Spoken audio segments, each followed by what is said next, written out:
Okay guys, so today we'll do something different. We're going to go to the forest and we're going to search some pedagogical material for our violin lessons. Okay, are you ready? Yes. Are you coming with us? Let's go.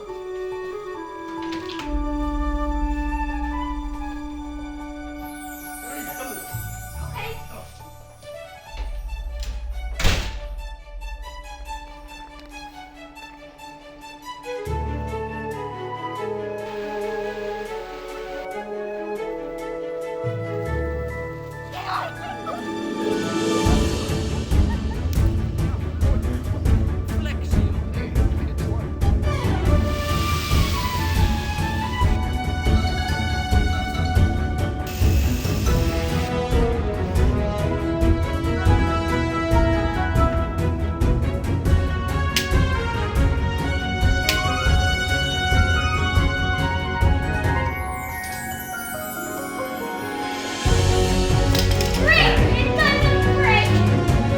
Go!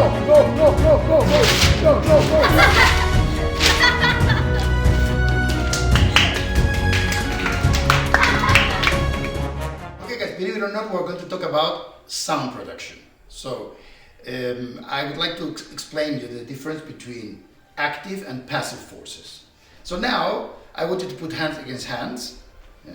And then I will ask David to start making the force actively, and if you do nothing, not even passively, he should be moving towards you. Very good, wonderful.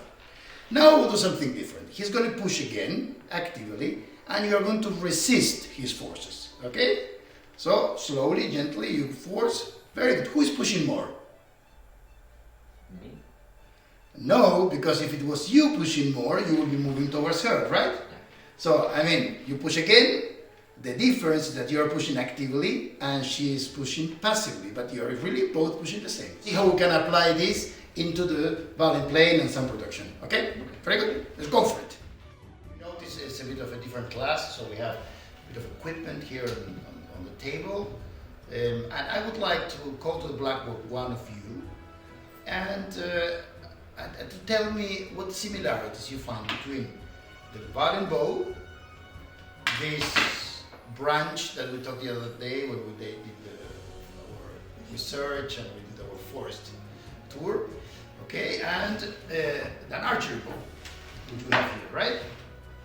Yeah? So, who wants to start? Marta, for example, would you like to? Yeah, you didn't come the other day to the forest, so you can come here now. Come. Here. Okay. So the first thing we're going to do is I will give you this branch, yeah, and in a gentle way so that we don't break it. Yeah. It doesn't look very stable. But No. so you will place it against the floor and start feeling its flexibility. Okay, that's very easy, right? Because I mean it's a very simple explanation, but so many people don't really connect the way we produce sound to the physical world, to some of the things that we know. So even if it is simple, I think it's quite interesting to go through that. Yeah? And we know that sometimes we are posting the videos online, so there are many people online that perhaps don't know that. That's quite interesting. So you go down and you feel the flexibility. Okay, very good. And now I'll put this here, and we give you an archery ball. Yeah? Pull. Yeah? This is much harder, right? A little bit. It's harder, but it's the same concept. If we compare so how thin this is and how strong that is, we understand it's much harder. Yeah. Okay. So, and now, what similarities you find between the branch, the archery bow, and our violin bow? If any. The flexibility. Flexibility? Yeah. Right? What else? Material, which is made? Wood. It's wood. Yeah. Our bow to produce a lot of sound. So why are not using something more the harder material like steel? You know why? If we have something that is very hard, our sound will be very hard, and we want a very beautiful and very flexible sound. Okay. So do you want to take your violin, or you can play with mine, or if you have yours there, take your violin.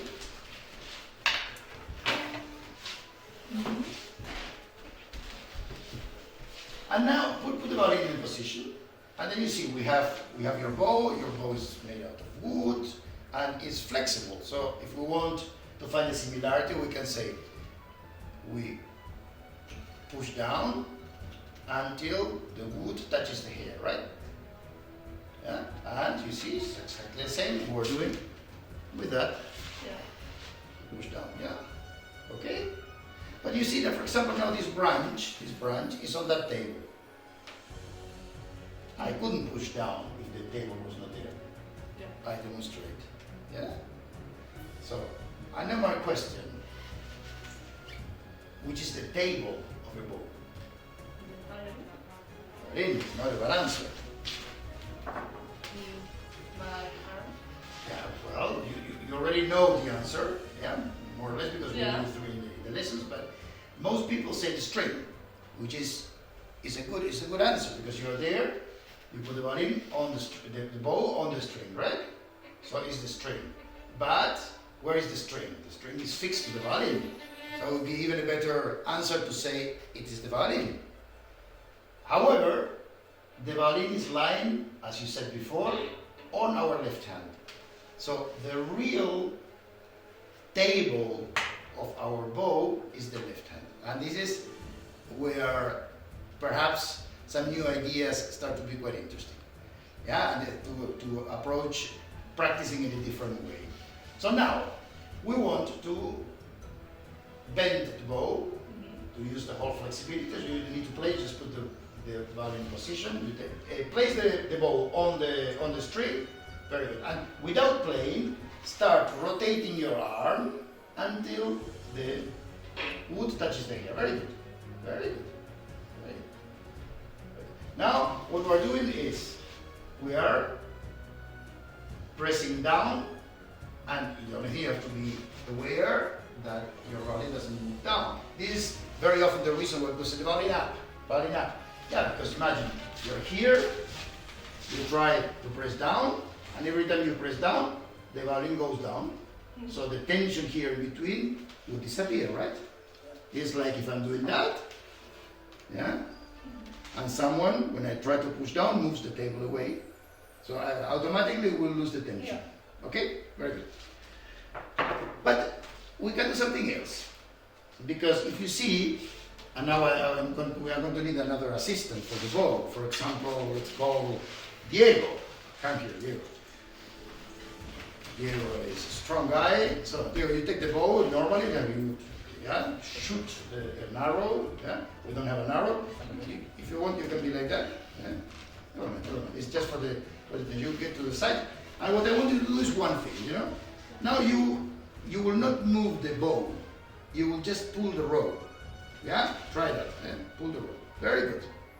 Yeah? So we have the tension. Now release the rope slowly. And now push forward with the bow. Without moving the rope. No. You see? You see? And now you go. The bow goes away. Now you pull the rope.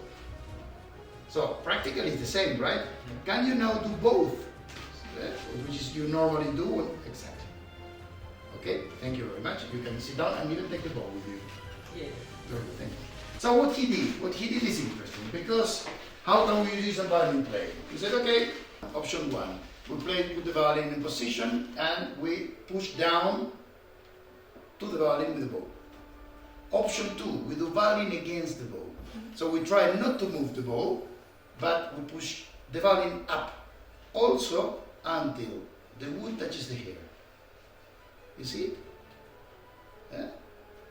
So you know that in physics this is called the opposite vectors. Yeah? When you walk, for example, it's the same effect. It's the resistance of the ground. So it's called, if I'm not wrong, it's called ground resistant force. You know, the ground resistant force means that if you're not walking or running, then when you're standing here, you know, you're standing there, your body is producing a force against the floor that equals what? Your weight. Yeah.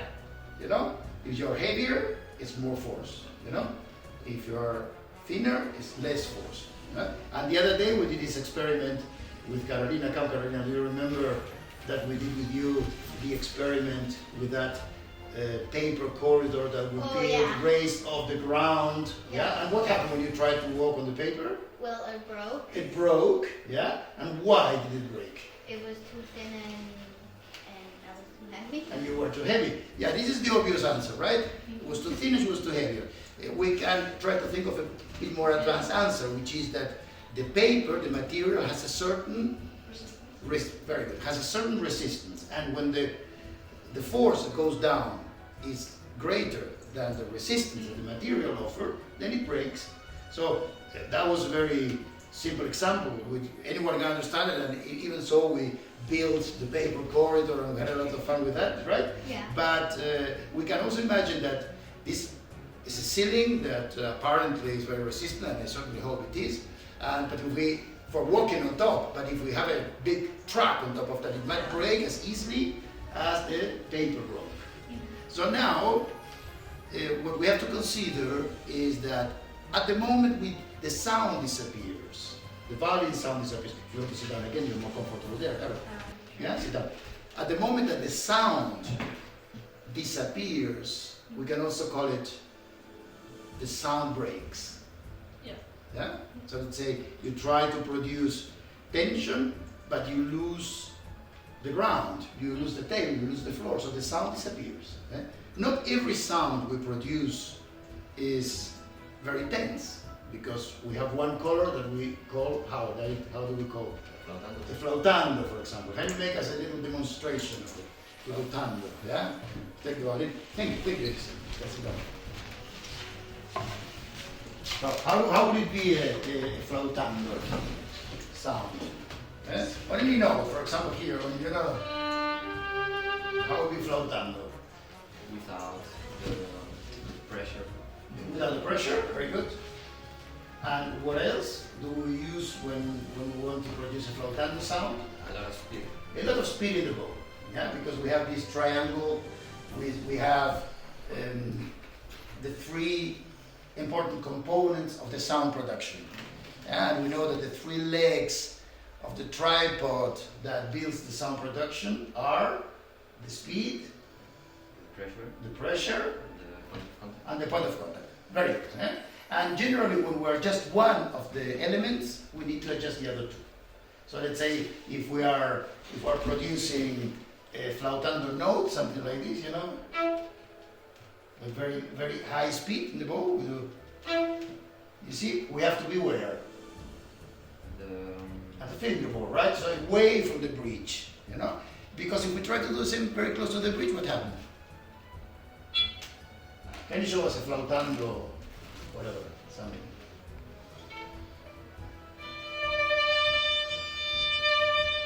Very good. Yeah, like you would do something like that.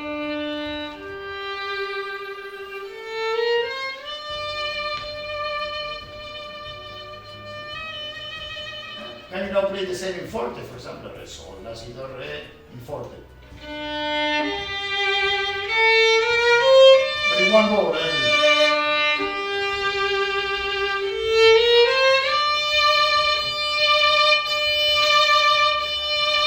yeah, in forte.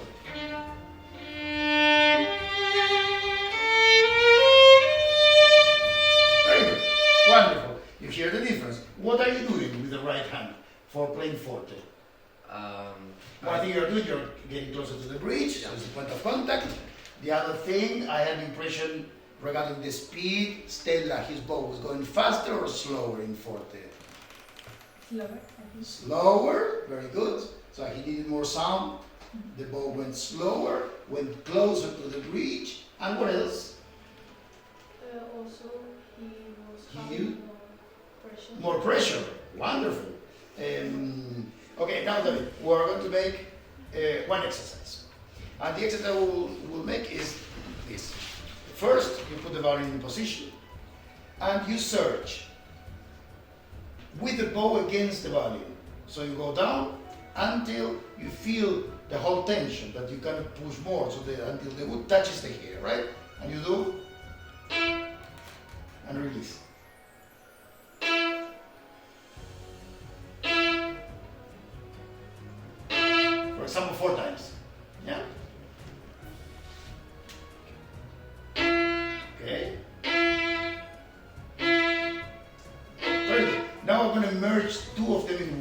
and you press down, you do it.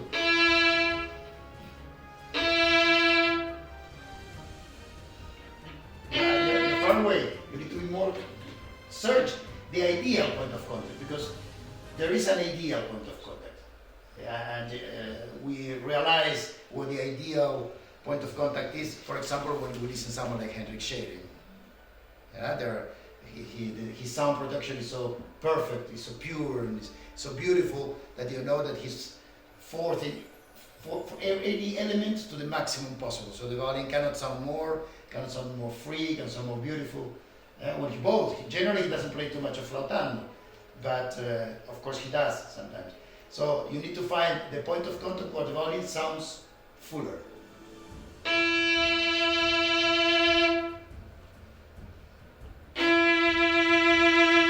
So very good. So you're feeling that you're holding the pressure down, right? And now comes the nice experiment.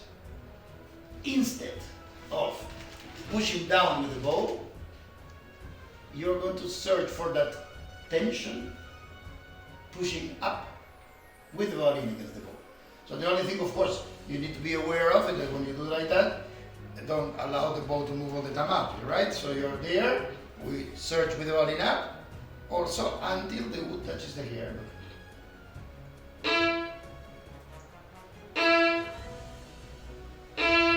But you still need to find the perfect point of contact.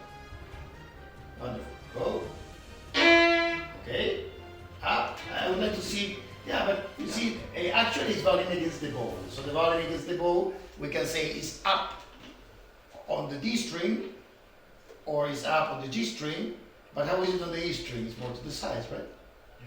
Yeah, because if you do like that, you were putting the violin up, but we're not building the opposition between the bow and the violin. That's it. Very good. And now, as Diego did, try both. So we can go through all the steps. We said we merge two again. Then we just, yeah, but we save us all that, and you try bow down and violin up.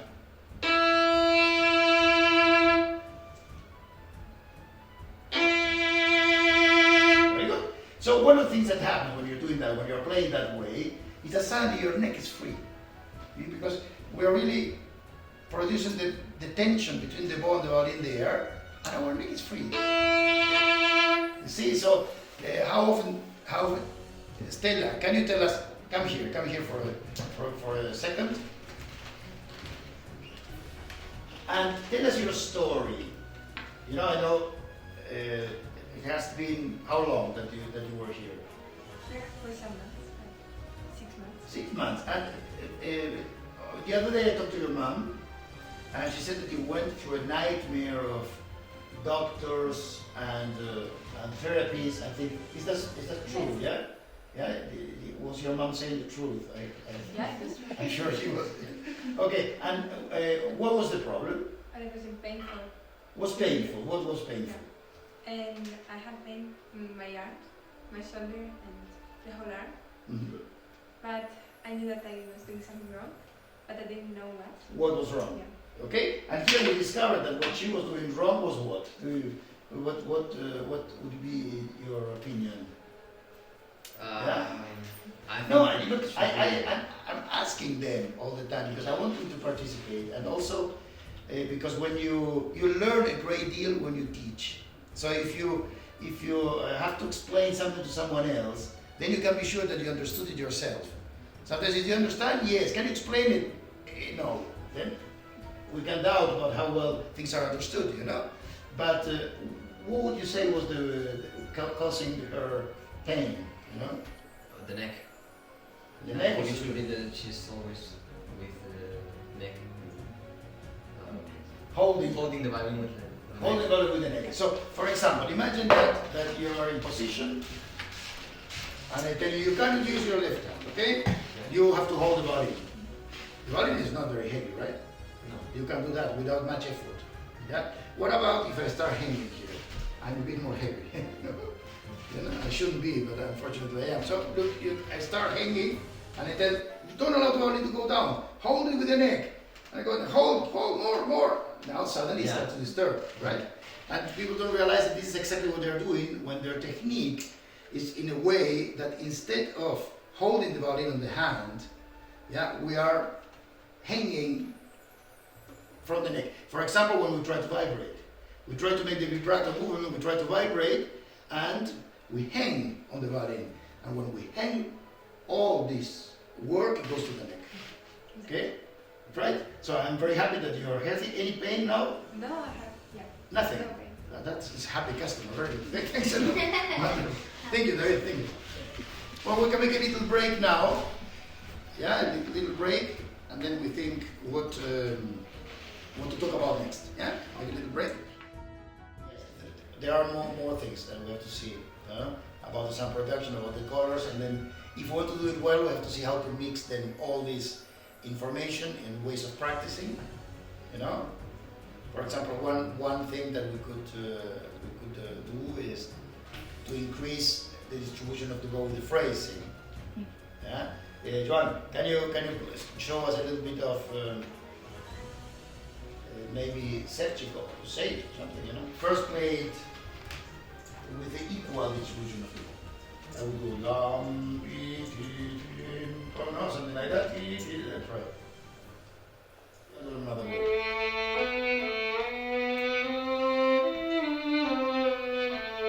Once again, bowing up.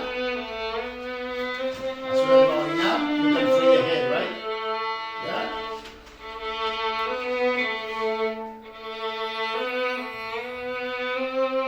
Very good. And what about if we want to phrase now?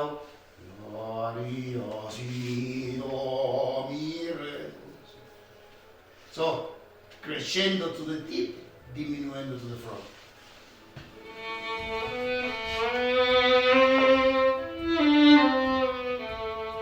Once again, use the elbow.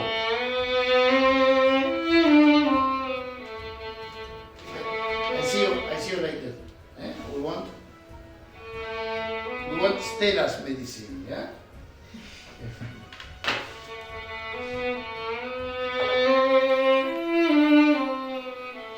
Once again.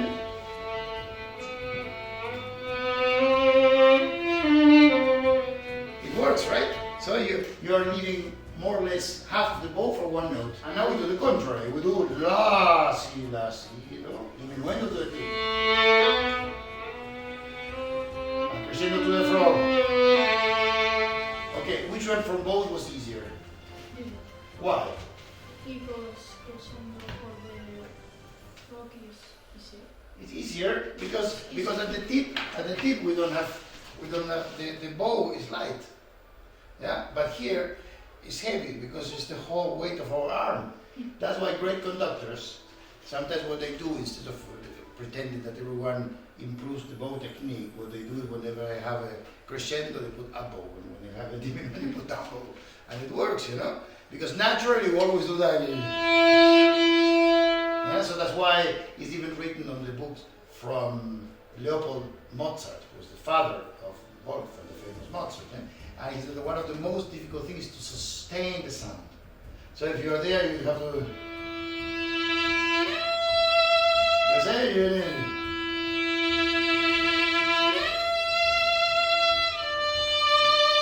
Okay? Thank you. Very good. What else could we explain? Not the secrets? Not the secret. Not the secret. Not the secret. They don't want the secret. Why we shouldn't say the secret? Because Why? So, in your opinion, guys, you have to say many things, but not all of them. Yeah. And what do you think about it? We have to be unique. Leave it on the go. One single secret? Or 22. do we have more than I that? think we have more. 22. Yeah. Look, I see, once observe, and learn. once Rogero Ricci said that he's very often asked about how he was able to play such a virtuoso pieces, and he said that he thought if there is one secret, it really has to do with efficient practicing. Efficient practicing. I really don't believe that there are aspects of the violin playing that are that difficult if you take them apart. But what is difficult is to build a passing. So there is a difficulty for the left hand, a difficulty for the right hand, then you need the coordination.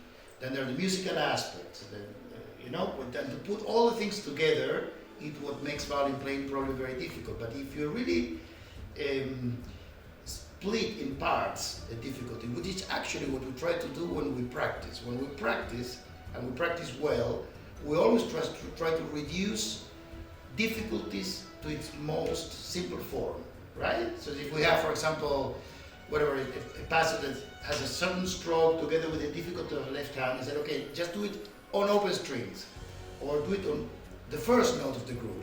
Parabarabam, parabarabam. And when you have that, you add a second note, tariririm, parabarabam, parabarabim, until you put everything together. But we need to work on the left hand, then we need to work on the right hand, and then we need to work on coordination. But I don't know if I agree. I'm happy that you call it a secret, but I don't. I think there is an enormous amount of either everything is a secret because it means to be able to dive in deep and see how the great violinists practice and how they do things and how we obtain good results when we're learning properly. Because put it that way, it could be a secret for intonation, can be a secret for vibrato, can be a secret for sound production, secret for shifting, secret for everything, So more than calling it a secret, but yes, we also do have some secrets. I think So bad.